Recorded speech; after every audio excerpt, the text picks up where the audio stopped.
নমস্কার, আমি চলে এসেছি রূপা কিচেন উইথ কুকিংয়ে। অন্য দিনের মতন আজকেও একটা রেসিপি নিয়ে চলে এসেছি। এই যে এটা উচ্ছে ভাজা হচ্ছে। উচ্ছেগুলো গোল গোল করে কেটে ভালো করে ভাজতে দিয়েছি।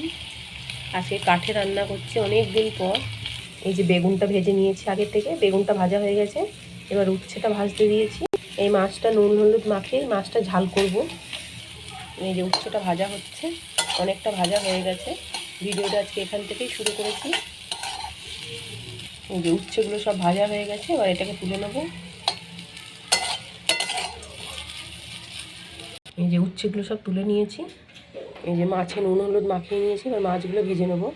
এই যে তেলটা গরম হয়ে গেছে, এবার মাছগুলো দিয়ে দিচ্ছি। এই যে মাছগুলো ভাজা হচ্ছে, ভাজতে দিয়েছি এগুলো।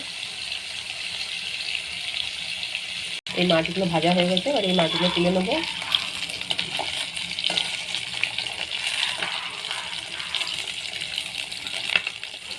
এই যে বাকি মাছগুলো একটু ভাজতে দিয়েছি। এই মাছগুলো সব ভাজা হয়ে গেছে, এগুলো সব তুলে নিচ্ছে। এবার ঝাল করব।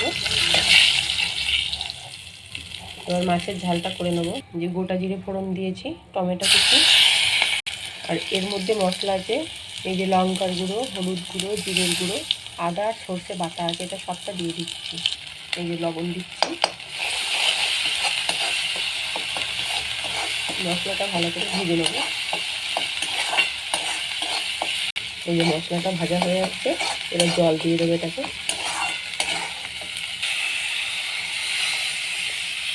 এই যে মাছের ঝোলটা ফুটে গেছে, এবার মাছগুলো সব দিয়ে দেবো।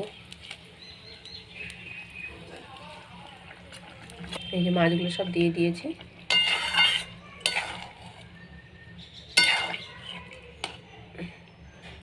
এই যে মাছের ঝোলটা হয়ে গেছে, এটাকে এবার নামিয়ে ফেলবো।